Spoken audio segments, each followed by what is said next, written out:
Hello, hello. So today's video is going to be on lesson planning for the new school year. A lot of times people don't really plan everything out the way that their day would flow a little more smoothly, and it just causes everyone to lose interest. So now that you got all of your curriculum in, you've ordered your supplements and supplies and enrichment products, it is time to put it all together so that you can kind of structure your day so that everything runs a little bit more smooth. At first thought, you may think, okay, especially if you have kids in the primary grades like I do, which is K through second, it's so easy for you to be like, you know what? This is kindergarten reading. This is kindergarten math. I think that I will be okay. I have a teacher's book. I'll be fine. We can just wing it. No, your day fall apart a lot quicker that way. When you have your teacher manuals, you absolutely need those, and you're going to need them along with your written out lesson plans. They're used as a guide, but some things your kids might not need out of the lesson, some things your kids might need. So if I were you, and there's so much information packed inside of those teacher lessons, there's no way you can just skim through it and then try to deliver a lesson to 4 and 5, 6, 7-year-olds. There's no way. Me as a grown-up, I don't even like when I feel like someone is winging it. It causes me to instantly lose interest. Like, for example, here I live on a military base overseas, and it was time for us to pay our road tax and all that and get a new decal for our car.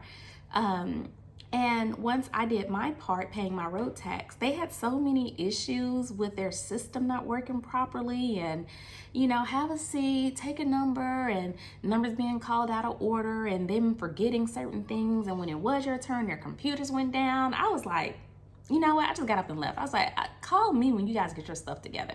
I don't like that kind of thing. So can you imagine your little kids having to sit there while you're okay?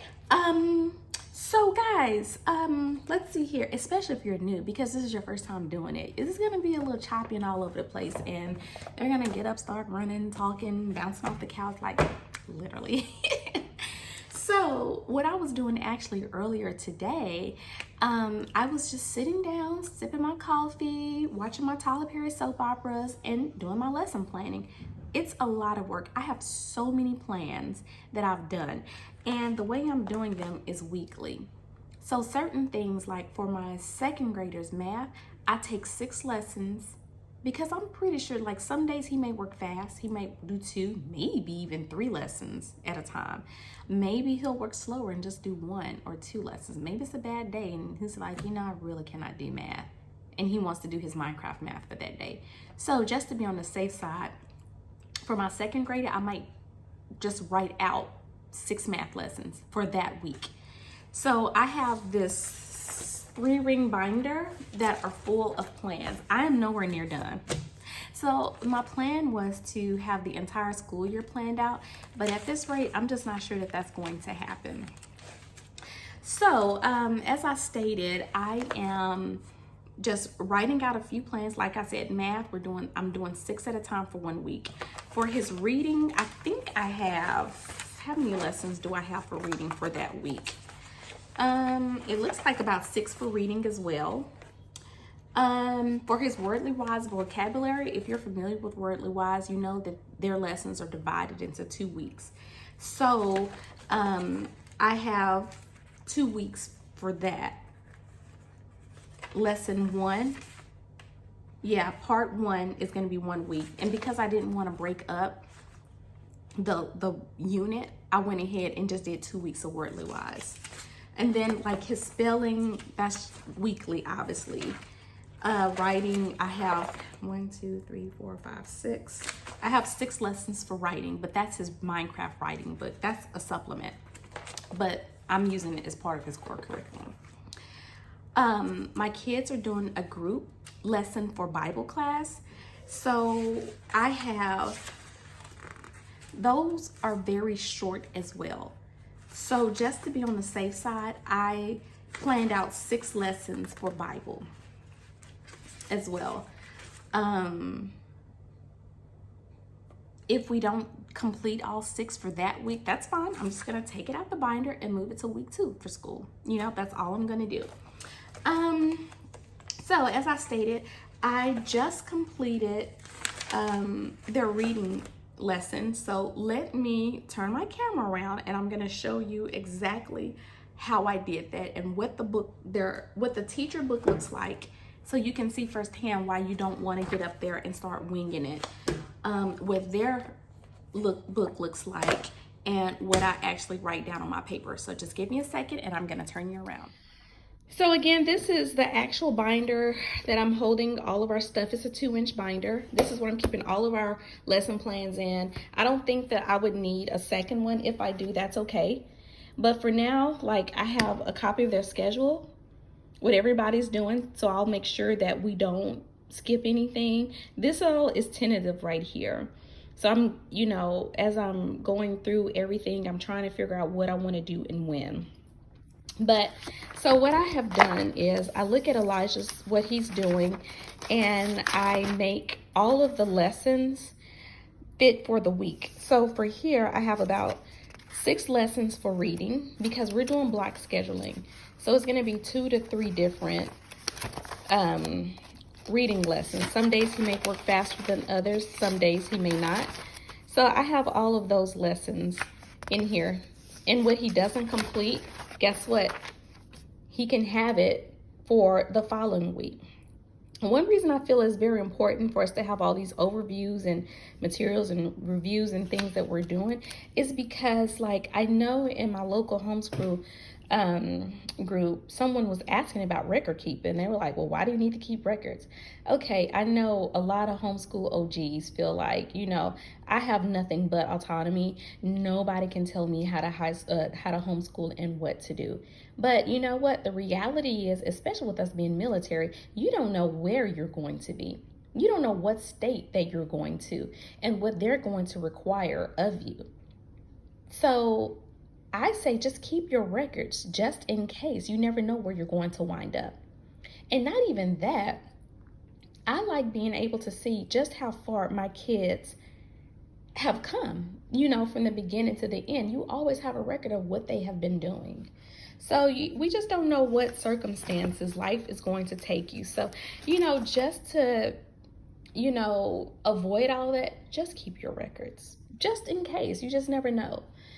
So yeah, I have everything written down, you know, what they're going to do, what they're going to learn, what they should be learning, you know, and I'm going to be able to keep all of this in a 3-ring binder. I don't think it's enough for you just to be like, in case, like, let's say you end up in Florida and you need a portfolio or something and you can say, oh, well, this is what they learned. Let me get the teacher's book. I don't think that's going to cut it. So just as a protection for yourself. So that's his math lessons. I have about 6 for the week, like I said, in case he works slower or faster than other days. Then I have his Wordly Wise. Wordly Wise, if you're familiar with it, they have it divided up into, one lesson is divided up into 2 weeks. So because I didn't want to split the lesson, I went ahead and did 2 weeks at a time. Even though we're going to do week 1, unit 1, part 1, and then unit 2. Actually, I'm going to, for his second part, I'm just going to stick this lesson into his second week book, if that makes sense. And then, you know, we have spelling. Spelling, obviously, you can only do spelling for 1 week. Writing, we're doing Minecraft for writers. It's like a supplement, but we are using this as part of his core curriculum. So I know exactly what we're doing and when we're doing it. Bible, this is what we're doing for all the kids. This is a group lesson. I need to figure out how I can divide what's group lessons, what's Elijah's, what's Jerry and Kelsey's, and then what's Jerry's lessons, and then what's Kelsey's lessons. Because even though Jerry and Kelsey both are kindergarten, Jerry's going to book 2 of his math and Kelsey's starting book 1. So there are some things they are doing separate from each other.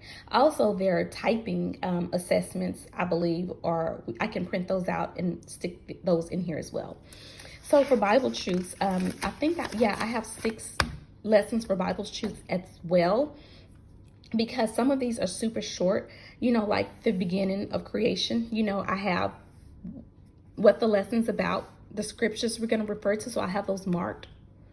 The materials that we need, the Bible account, and you know, how I can reiterate, like in Bible Truth, they really want you to understand what it actually means to create. So I have that. You know, the teacher's book is very wordy as well. So I just want, you know, the kids to be able to,